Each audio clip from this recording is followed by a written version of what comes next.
What is the one moment a husband should never miss the birth of his child? For Phoebe Caldwell, that moment was finally here. After years of trying, she was in a lavish suite at St. Jude's Medical Center, about to bring their son into the world. Her millionaire husband, Gabe, was on his way. At least that's what he told her. But Gabe was on his way to St. Jude's for a very different reason, with a very different woman.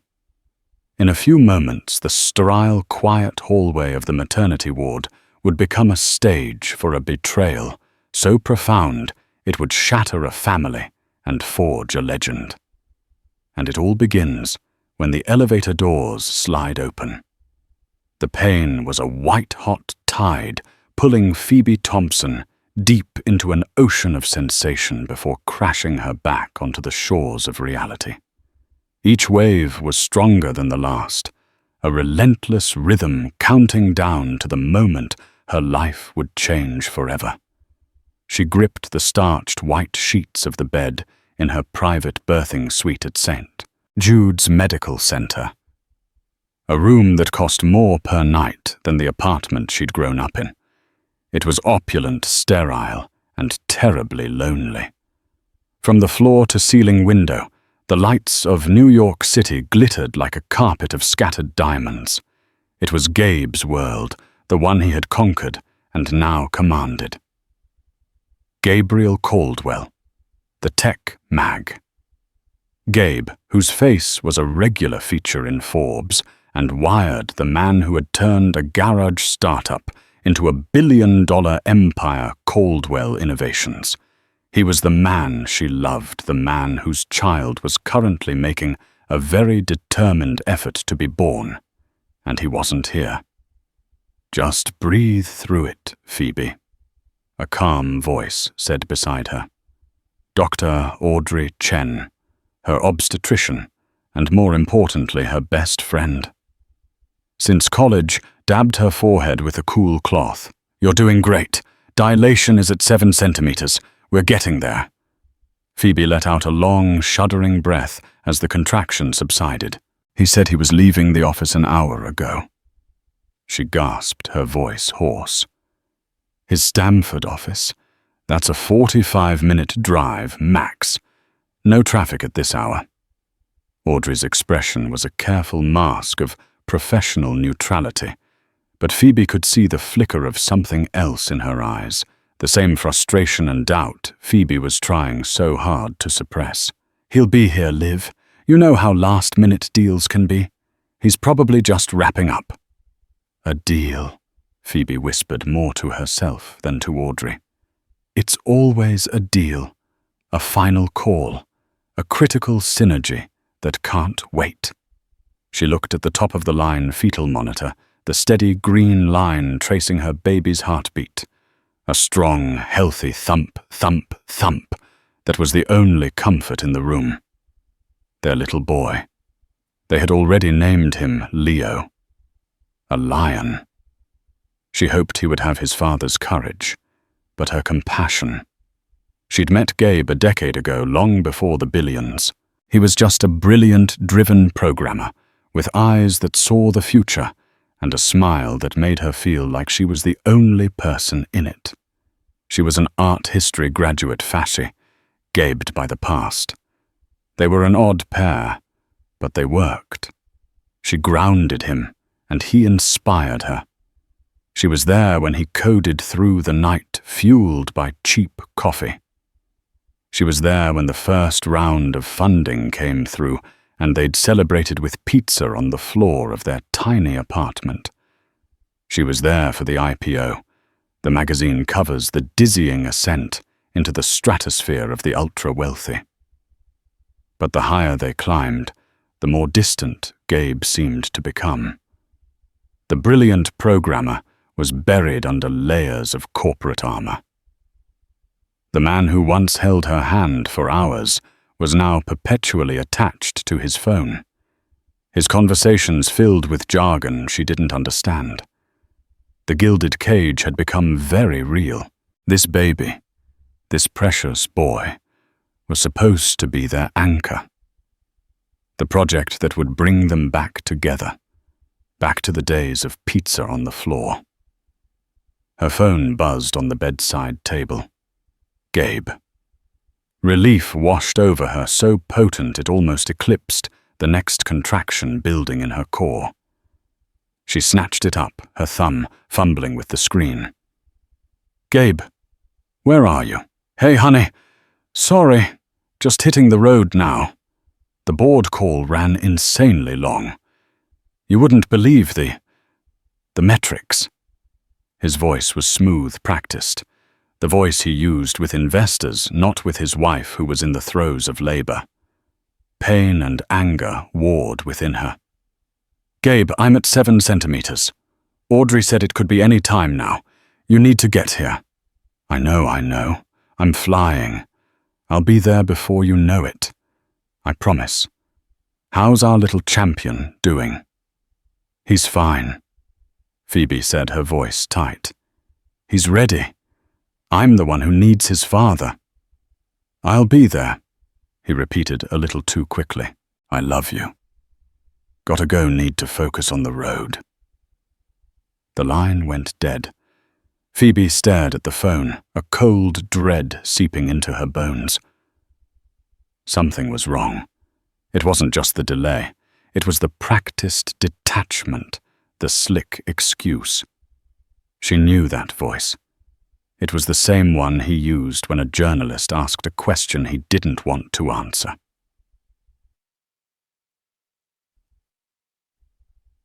"40 miles away, Gabriel Caldwell was not in fact flying down the highway from Stamford. He was standing in the opulent lobby of the Greenwich Grand Hotel, his hand on the arm of a woman who was definitely not his wife. Brooke Jensen was 26, with sharp, intelligent eyes, and the kind of ambition that Gabe recognized because it mirrored his own. She was a junior analyst at a rival firm, a rising star. He'd been mentor. For the past 6 months, their meetings had started in boardrooms, moved to discreet restaurants, and eventually ended up in hotel suites like this one. "You can't go," Brooke said, her voice a fragile whisper. She was pale, her perfectly applied lipstick slightly smudged. "Not now, Gabe. After what happened." "Shh, it's okay." Gabe soothed his mind racing. "It was just a panic attack. You get them." He was scanning the lobby, his paranoia kicking in. They needed to leave. Just 20 minutes earlier, their mentoring session had been interrupted by his phone buzzing incessantly. Phoebe. The hospital. He'd silenced it the first 2 times, but the third call from Audrey he couldn't ignore. The reality of the birth, a thing he had compartmentalized as a future event, was now crashing into his present. He'd ended the call with Phoebe and started to get dressed, the well-oiled machinery of his double life clicking into place. But Brooke had shattered. "So you're just going to leave?" she'd cried, her voice escalating. "You run off to play happy families while I'm what, Gabe? The sordid little secret you keep in hotels?" "Brooke, we talked about this. It's not the time," he'd said, his patience fraying. Her panic had spiraled.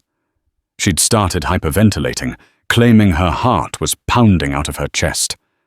She stumbled, knocking a lamp off the bedside table, which shattered on the floor.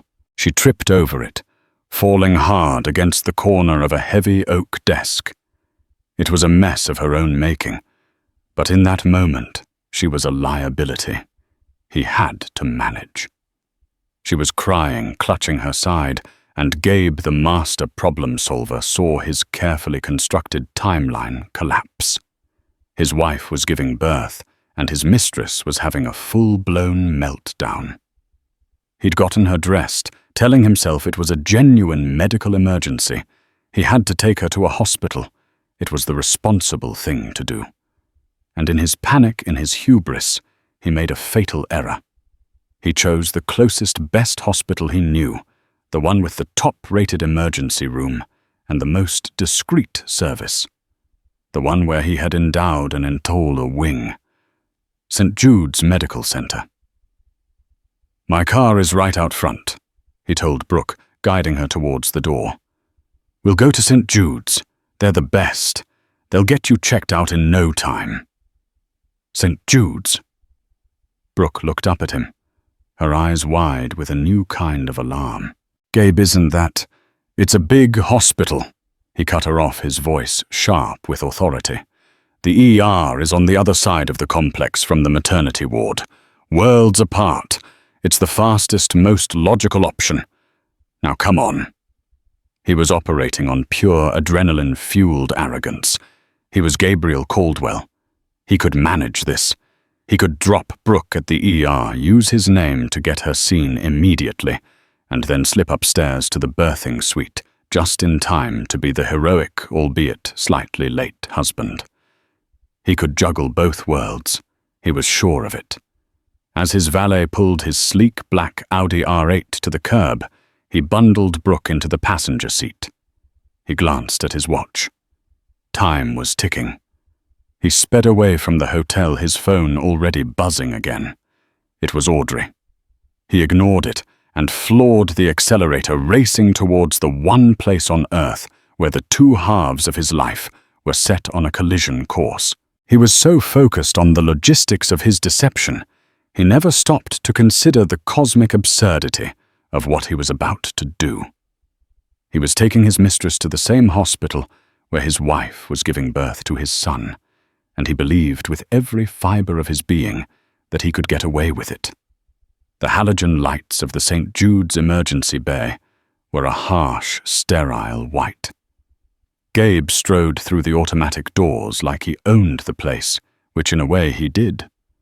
A bronze plaque near the entrance read, "The Gabriel and Phoebe Caldwell Wing for Emergency and Trauma Care." The irony was a bitter pill he chose not to swallow. "I need a doctor immediately," he announced to the triage nurse, his voice carrying the effortless command of a man used to getting what he wants. "My colleague Ms. Jensen had a fall. She's experiencing chest pains and shortness of breath. Possible panic attack, but she hit her side."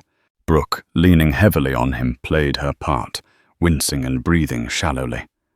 The name Caldwell worked its usual magic.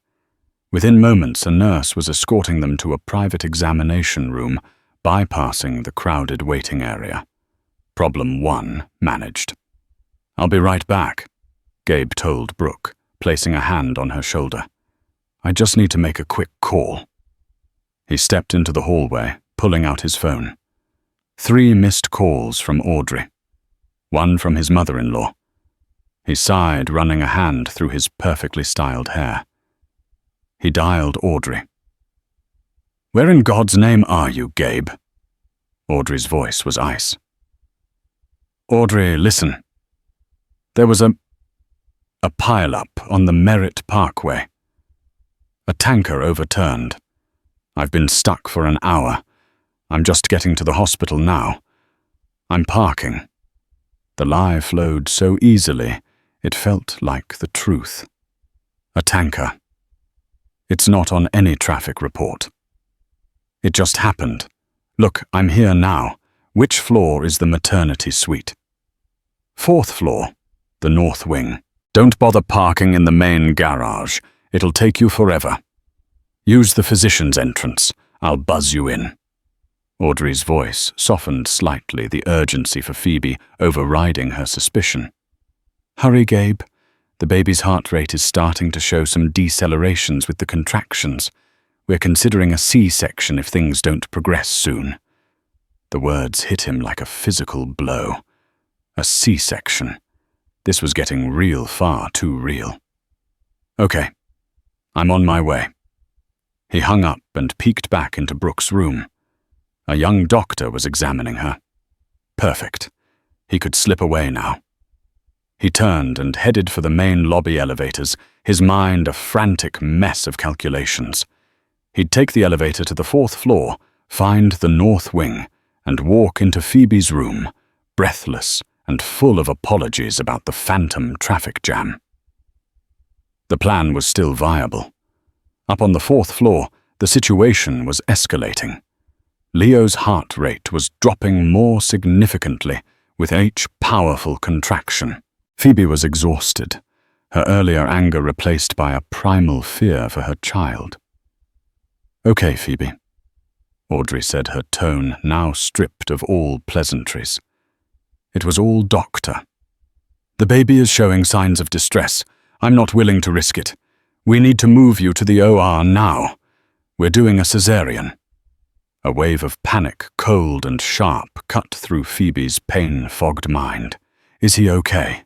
Is my baby okay?" "He will be," Audrey said with firm reassurance. "That's why we're doing this, to make sure he is. It's the safest thing for both of you." A team of nurses swarmed into the room. The luxurious birthing suite transformed into a hub of controlled chaos. Phoebe was unhooked from one machine and connected to another on her mobile bed. "Gabe," she breathed, tears welling in her eyes. "He's not going to make it." "He will," Audrey promised, gripping her hand as the nurses began to wheel the bed out of the room. "I'll call him and tell him to meet us at the surgical prep area. Don't you worry about him. You just worry about you and this little boy." As they moved into the hushed antiseptic corridor, Audrey pulled out her phone and sent Gabe a clipped text. "OR 3. Now. Baby in distress." They were heading towards the main elevator bank, at the center of the wing, the quickest way to get to the surgical floor. A nurse was holding the down button, keeping the doors open for them. Down in the lobby, Gabe saw Audrey's text. "OR 3. Baby in distress." A jolt of pure adrenaline shot through him. The lie, the mistress, the carefully laid plans, it all evaporated. There was only his son. He broke into a run, sprinting past the coffee stand and the gift shop, his expensive Italian shoes slapping against the polished marble. He reached the main elevator bank, the same one Phoebe's gurney was being wheeled towards, on the 4th floor. He stabbed the up button. He could hear the faint ding of an arriving car. The doors slid open, and time stopped. For Phoebe, lying on her back and looking up the world was a blur of ceiling tiles and concerned faces.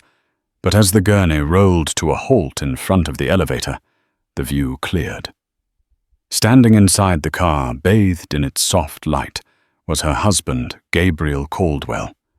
His face was a mask of shock, his hair slightly disheveled, and clinging to his arm, looking pale and frightened, was a young, beautiful woman Phoebe had never seen before. For a split second, her brain refused to process the image. It was a mistake, a stranger who looked like Gabe. But then she saw his eyes, her Gabe's eyes widen in pure, unadulterated horror as they met hers. She saw the woman's hand tighten on his arm. She saw the way Gabe's body was angled protectively towards the woman. The tableau held for an eternity, a silent, horrific play in the space of a heartbeat. There was the rhythmic beep of her monitor, the sterile smell of the hospital, and the impossible, soul-crushing sight in front of her. The man who was supposed to be stuck in traffic was here. He had been here all along, with someone else. Audrey, who had been focused on Phoebe, followed her friend's gaze. Her face went from concern to disbelief, then to a white-hot fury that was terrifying to behold. "You," she breathed, her voice low and venomous. "You son of a bitch." Gabe stammered, his mouth opening and closing like a fish. "Phoebe, it's not. There was an accident." The words were meaningless, pathetic scraps of a lie that had been incinerated on sight. Brooke shrank back her eyes, darting from Phoebe's stricken face on the gurney to Audrey's murderous glare.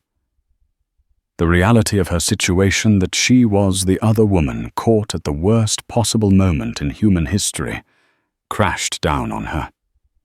The nurses caught in the crossfire stood frozen, unsure of what to do. The moment was broken by a sudden, sharp alarm from Phoebe's fetal monitor. Leo was in critical distress. "Move!" Audrey roared, snapping out of her rage and into action. She shoved past Gabe, pushing the gurney into the elevator with the other nurses. "Hit the button for the surgical floor now!" Gabe and Brooke were forced to stumble back into the car to make room.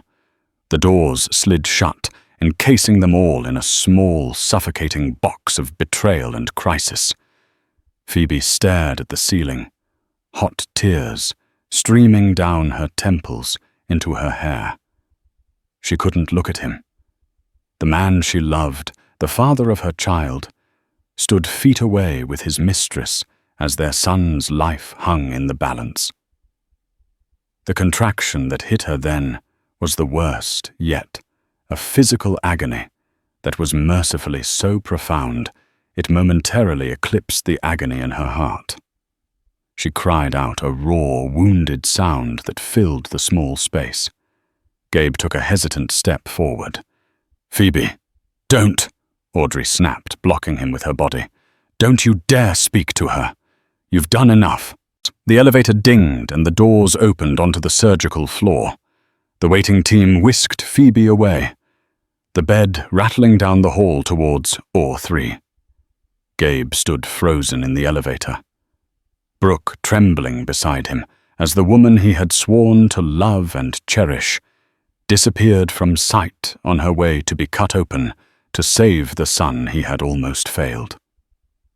The doors slid shut again, leaving him alone in the silence with the ruins of his life.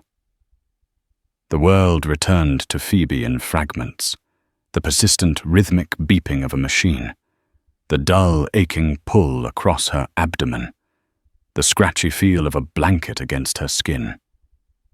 She blinked the fluorescent lights of the recovery room, painfully bright. "Phoebe, honey, can you hear me?" Audrey's face swam into view. Her expression was gentle, but her eyes were shadowed with exhaustion and a deep, simmering anger. "Leo," Phoebe rasped, her throat dry. "Is my baby okay?"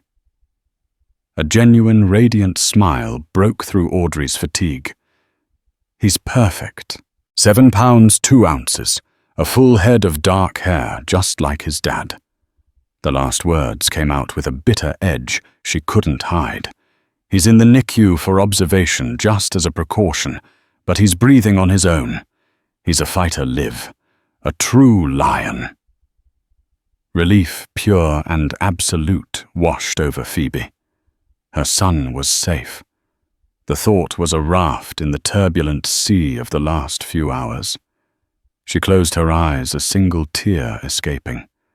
But the relief was followed by the cold, sharp memory of the elevator. The woman, Gabe's face. "He tried to come in here," Audrey said, her voice dropping low. "I had the nurses bar the door. Your mother is on her way from Boston. I told her there were some minor complications and you needed rest. I didn't tell her anything else." "Thank you," Phoebe whispered. "The woman, who was she?" Audrey pulled a chair closer to the bed. "He's sticking to his story. Her name is Brooke Jensen. He claims she's a junior colleague who had a severe panic attack during a business meeting. Said he was doing the chivalrous thing and bringing her to the ER. He said he was going to come straight up to you from there." Phoebe let out a hollow, humorless laugh. "Chivalrous? Of course. In a hotel." Audrey's eyes widened. "How did you know they were at a hotel?" "The Greenwich Grand," Phoebe said, her voice flat. "It's where he takes people he wants to impress or intimidate. He calls it his off-site office. His credit card statement will show a room charge, not just a restaurant bill. He's a terrible liar when you know what to look for." For years she had chosen not to look. Now her eyes were wide open, and the picture was devastatingly clear. A soft knock came at the door. It was a young nurse. "Dr. Chen, Mr. Caldwell is back. He's very insistent. He says he won't leave until he sees his wife." Phoebe's heart hardened. The vulnerable, terrified woman from the gurney was gone, replaced by something new, something forged in the fire of betrayal and the fierce, primal instinct of a new mother. "Let him in," Phoebe said, her voice surprisingly steady. Audrey looked at her concerned. "Liv, you don't have to do this. Not now." "Yes," Phoebe said, her gaze fixed on the door. "I do." Audrey nodded, gave Phoebe's hand a final squeeze, and instructed the nurse to allow him entry. Gabriel Caldwell walked in, looking like a ghost. His tie was loosened, his expensive suit was rumpled, and his face was etched with fear and desperation. He was holding a ridiculously large bouquet of white roses, which looked absurd in the sterile environment. "Phoebe," he began, his voice cracking. "Thank God. Audrey told me about the C-section. I am so sorry. I was so worried." Phoebe stared at him, her expression unreadable. She said nothing. "The situation with Brooke," he continued, rushing to fill the silence. "It was nothing. A complete misunderstanding. It was a high-stress negotiation. She's young, she buckled under the pressure. I was just trying to be a decent boss." "A decent boss?" Phoebe repeated, her voice devoid of emotion. "Is that what they're calling it these days? Liv, please. You have to believe me. I love you. I was on my way. I was coming to you." He took a step closer, trying to put the roses on her bedside table. "Don't," she said, the single word sharper than a scalpel. He froze. "Don't you dare bring your lies and your cheap flowers into this room. This is the room where I recovered from having our son. Alone. This is a clean space. You are not welcome in it." Gabe flinched, as if she'd slapped him. "That's not fair. I was here. I was in the hospital." "Yes, you were," she said, her voice dangerously quiet. "You were here with her. While I was being wheeled into surgery, you were in an elevator with your junior colleague. Did you hold her hand while she was getting checked out? Gabe, did you soothe her and tell her everything would be okay? Because you weren't here to do that for me. You weren't here to do that for your son." "It wasn't like that," he insisted, his desperation mounting. "I was handling a crisis. So was I," Phoebe shot back, and for the first time her voice rose. "I was handling the birth of our child, a crisis you caused by not being here, a crisis that put him in distress because my body was so full of adrenaline and fear from seeing my husband with another woman." The accusation hung in the air, undeniable and devastating. Gabe had nothing to say. There was no corporate spin for this. "I want to see my son," he finally mumbled, defeated. "You can see him through the glass of the NICU, just like any other visitor," Phoebe said coldly. "You will not hold him. Not yet. You have not earned that right." "Phoebe, you can't do that. He's my son. And I am his mother." She counted, her eyes like chips of ice. "I am the one who will protect him. From everything. And right now, that includes you. I want you to leave Gabriel." She used his full name. She hadn't done that in years. It was the name the world knew, the name on the building, the name of a stranger. He stared at her, seeing for the first time not the gentle, supportive wife, but a formidable queen defending her castle. He placed the roses on a chair near the door, a pathetic offering, and walked out without another word. As the door clicked shut, Phoebe finally let out a breath she didn't realize she'd been holding. The strength ebbed away, leaving her feeling hollow and exhausted. Audrey was immediately at her side. "You were incredible," Audrey said softly. Phoebe's voice broke. "I need to think. I can't do it here." Audrey's mind was already working. "I'll make some calls. My cousin Mark, he's a lawyer. The best. Family law. A real shark. Just to know your options." "No," Phoebe said, surprising both of them. "Not family law. Not yet. Something's not right about his story, Audrey. It's too simple. Gabe doesn't do simple."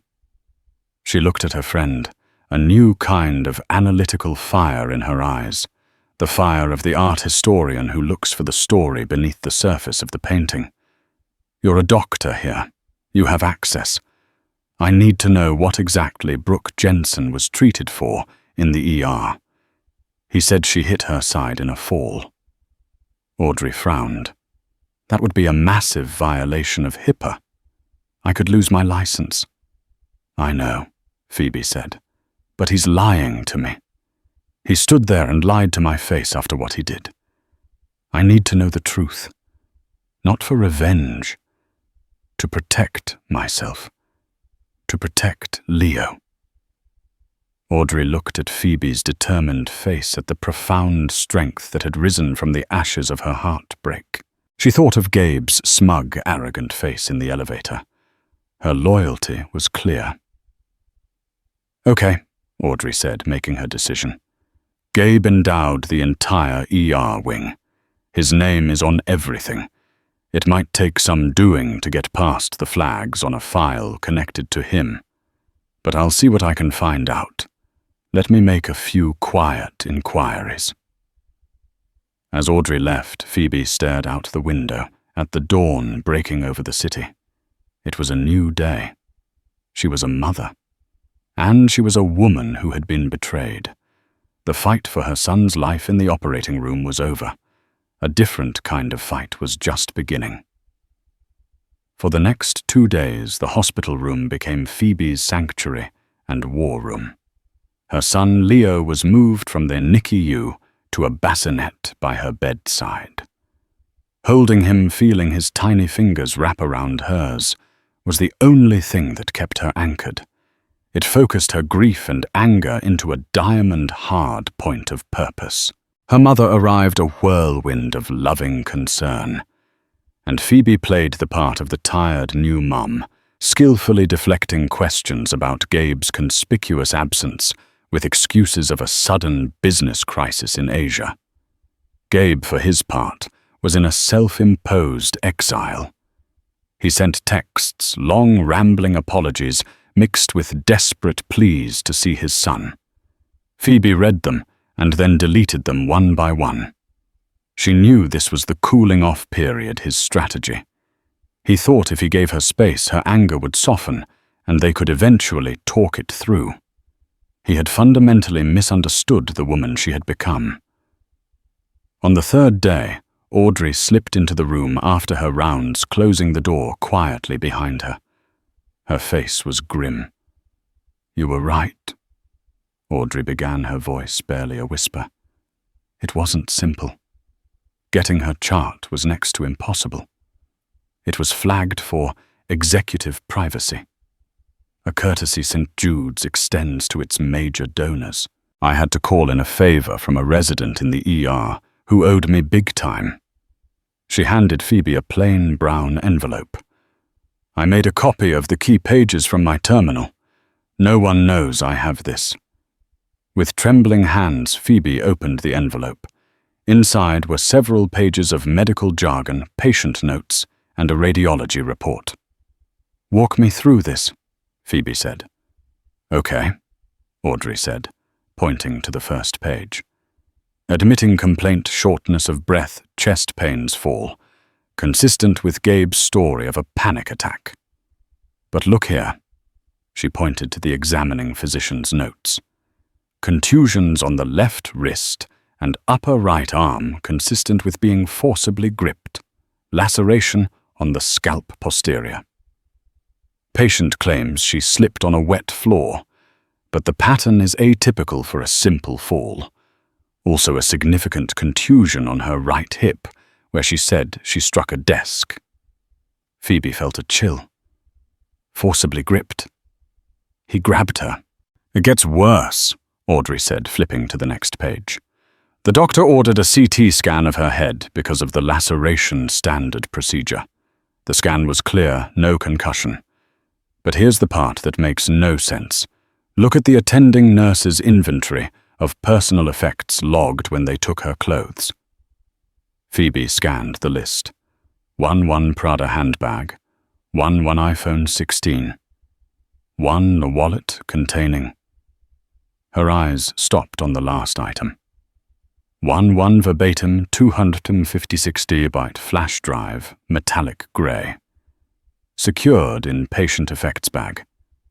A flash drive.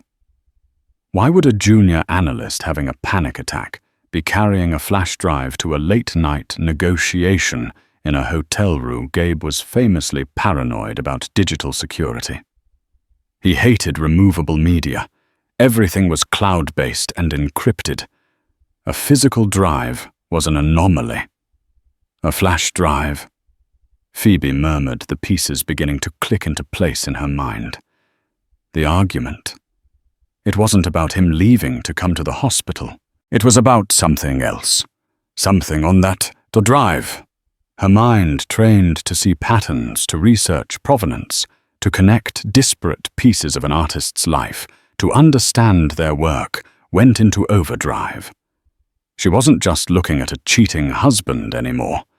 She was looking at a canvas, and the masterpiece of deception was far more complex than she had imagined.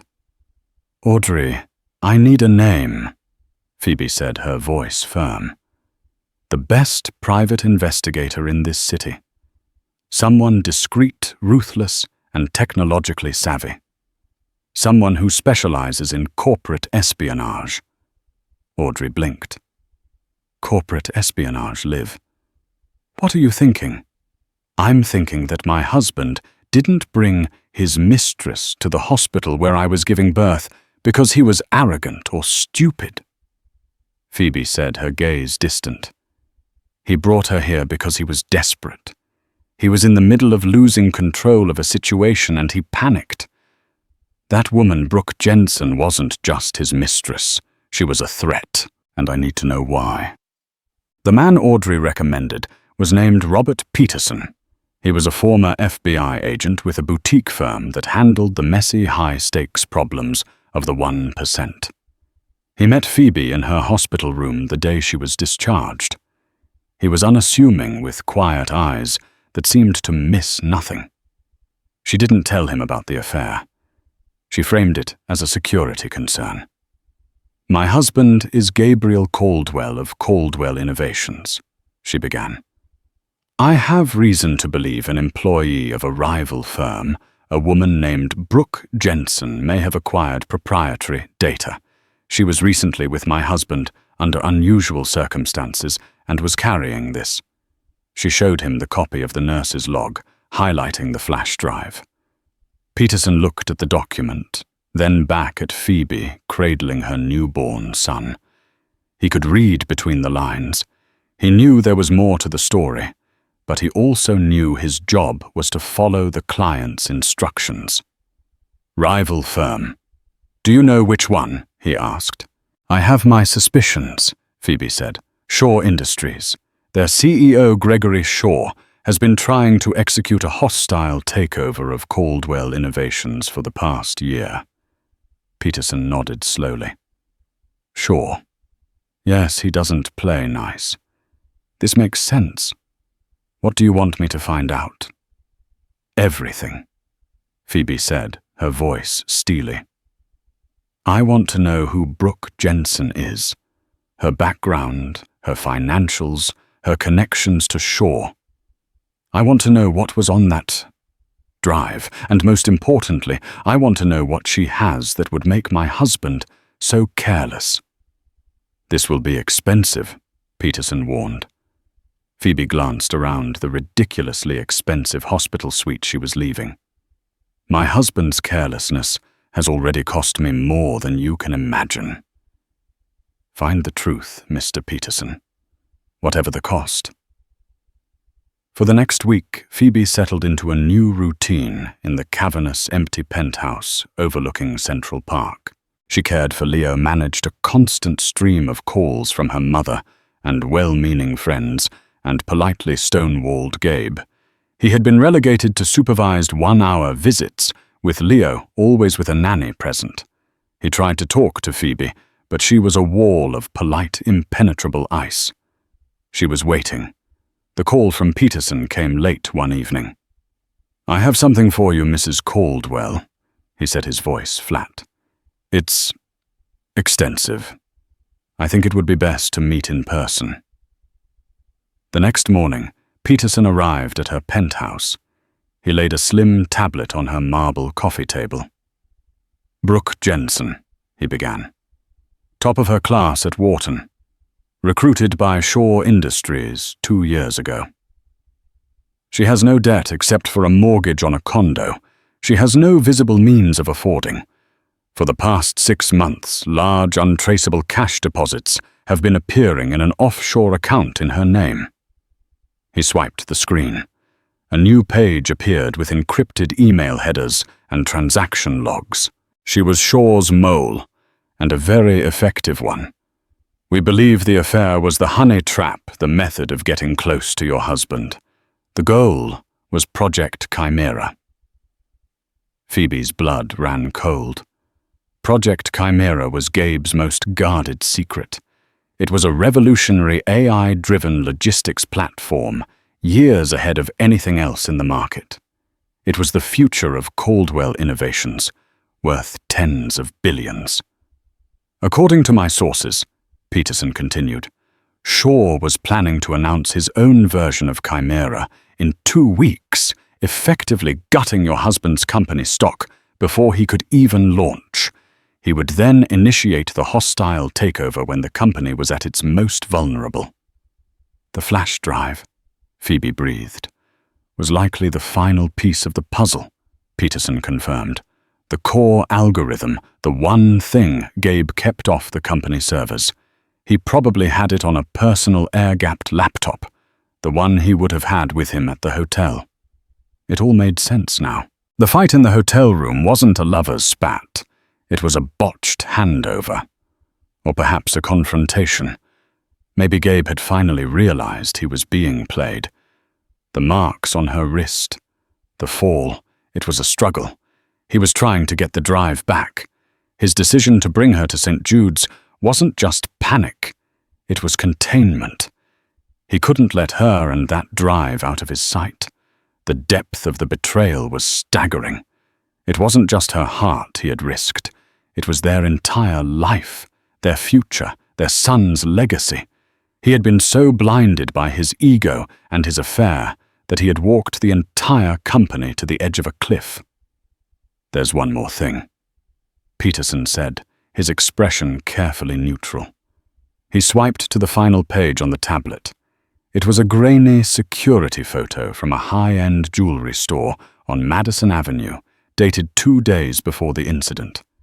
It showed Gabe at the counter, and on the velvet tray in front of him was a stunning multi-carat diamond engagement ring. Phoebe stared at the picture, the air leaving her lungs. The lies were a tangled, monstrous web. He wasn't just cheating. He wasn't just being played. He was actively planning a future with this woman, a future built on the ruins of his marriage and his company. The ring was the final, brutal piece of evidence. It told her everything she needed to know. Gabriel Caldwell wasn't just a fool. He was a man ready to burn down his entire world for a fantasy.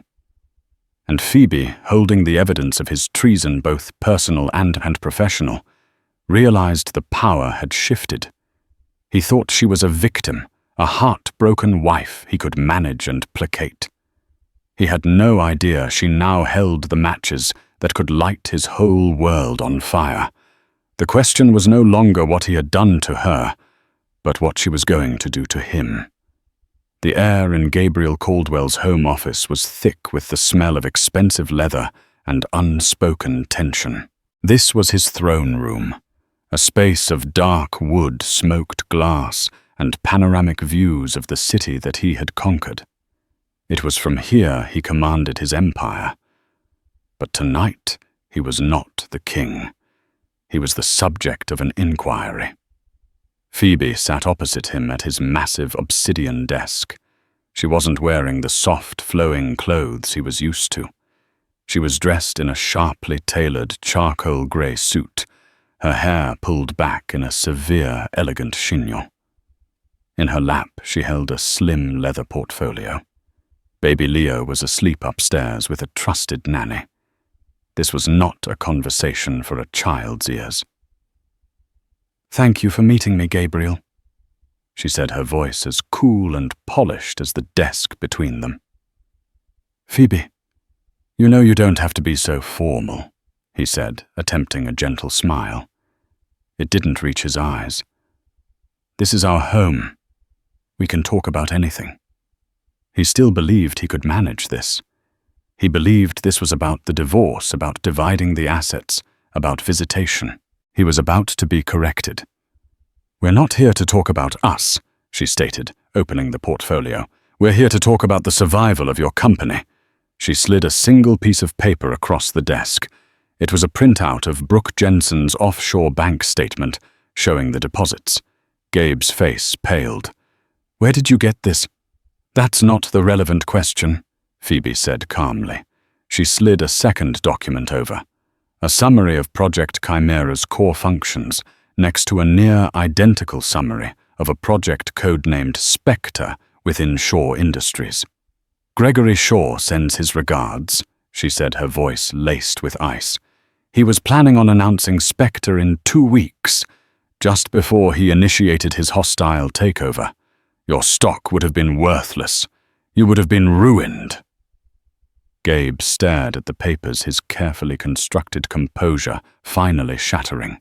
He looked up at her, his eyes wide with disbelief and a dawning, horrified respect. "How?" "While you were mentoring Ms. Jensen, I was managing our art collection. It taught me a valuable lesson: the most beautiful canvases can hide the most fraudulent work. You have to look at the back, check the provenance, see the artist's tells.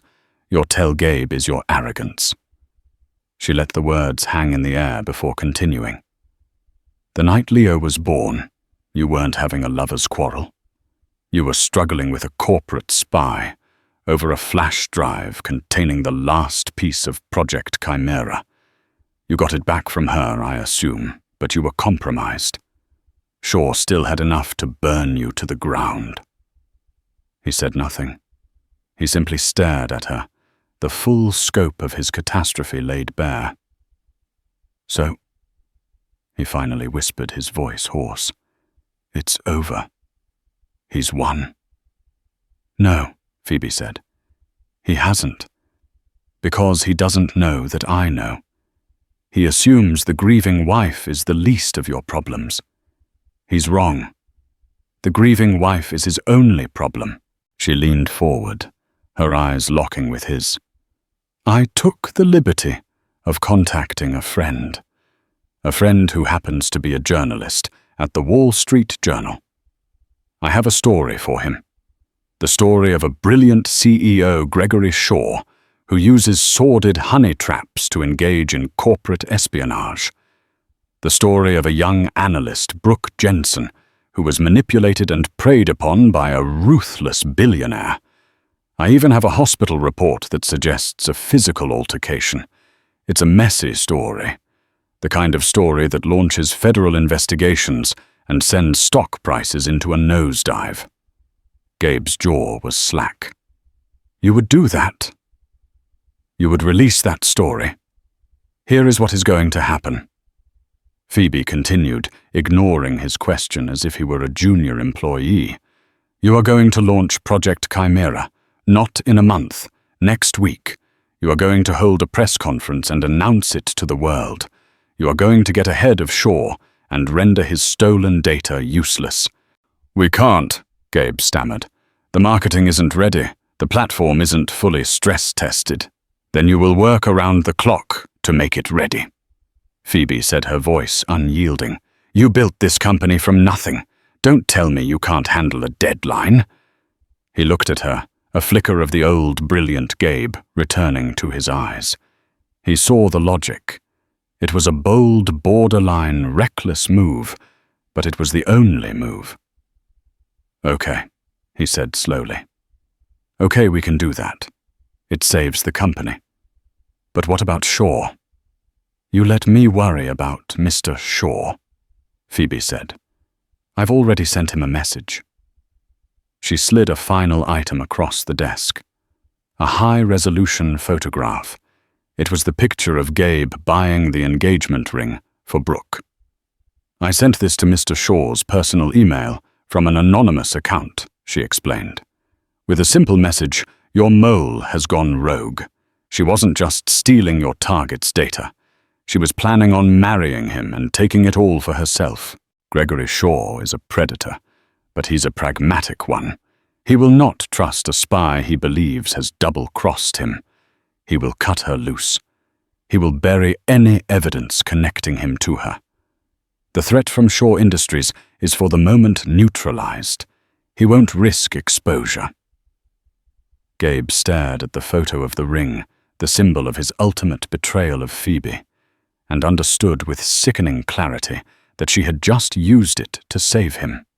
She had taken the most painful secret and weaponized it not against him, but against his enemy. He finally looked at her, truly looked at her for the first time in years. The soft, accommodating woman he had taken for granted was gone. In her place was a strategist, a queen who had seen the board, calculated the moves, and sacrificed a pawn to save the kingdom. "Phoebe, I don't know what to say," he stammered. "Thank you." "I didn't do this for you," she said, her voice cutting through his gratitude. "You chose to risk our son's legacy for a cheap affair with a corporate spy. You failed as a husband and you failed as a CEO. I did this for Leo. His future will not be squandered by your weakness." She stood up, collecting her papers and placing them back in the portfolio with calm, deliberate movements. "We will be getting a divorce, Gabriel, but it will be on my terms. This is not a negotiation." She slid a final multi-page document across the desk. It had been drawn up by Audrey's cousin, Mark the Shark, and then vetted by a team of the most ruthless corporate lawyers in the city, all hired by Phoebe in the last week. "You will transfer 60% of your voting shares in Caldwell Innovations into a trust," she declared. "The sole beneficiary of that trust will be our son, Leo. I will be the sole trustee with full and irrevocable control over those shares until Leo turns 25. You will remain as CEO in title, a figurehead to ensure market stability. But I will hold the power. I will sit on the board. Your salary will be capped. Your bonuses will be subject to my approval. You will live in the guest house. I will remain here in the main residence with our son." He looked at the document, then at her. It wasn't a divorce settlement. It was a surrender. Complete and unconditional. He would be a guest in his own life, a ghost in his own company. His legacy forever in the hands of the woman he had so carelessly betrayed. "You have a choice," Phoebe said, walking toward the door. "You can sign that paper launch Project Chimera and salvage what's left of your reputation. Or you can refuse, and I will burn everything to the ground. Your company, Shaw's company, all of it. I will walk away with our son and half of the ashes. The choice is yours." She didn't wait for an answer. She walked out of his office, leaving him alone with the evidence of his ruin and the instrument of his salvation. He picked up the pen. He looked at the signature line. He thought of the elevator doors opening, of Phoebe's stricken face, of the cold fury in Audrey's eyes, and of the incredible, terrifying brilliance of the woman who had just checkmated him. He had lost his wife, his mistress, and his empire. But Phoebe, in her righteous, calculated wrath, had just saved it. He signed the paper. The king was dead. Long live the queen. In the end, Gabriel Caldwell didn't just lose his wife. He lost control of his entire world. He remains the CEO of Caldwell Innovations on paper, a ghost haunting the Ipoa he built, while Phoebe, as the trustee for their son, quietly holds the real power. She didn't set out for revenge. She set out to protect her child, and in doing so transformed herself from a victim of betrayal into a master of her own destiny. Hers is a story that proves that sometimes the greatest strength isn't found in forgiveness, but in taking control. It reminds us that when a heart is broken, it can either shatter into 1,000,000 pieces, or it can be forged into something stronger than steel. What would you have done in Phoebe's position? Let us know in the comments below. If you were captivated by this story of drama, betrayal, and ultimate triumph, please hit that like button. Share it with someone who loves a powerful story, and be sure to subscribe to our channel for more true-life dramas that will have you on the edge of your seat. Thank you for watching.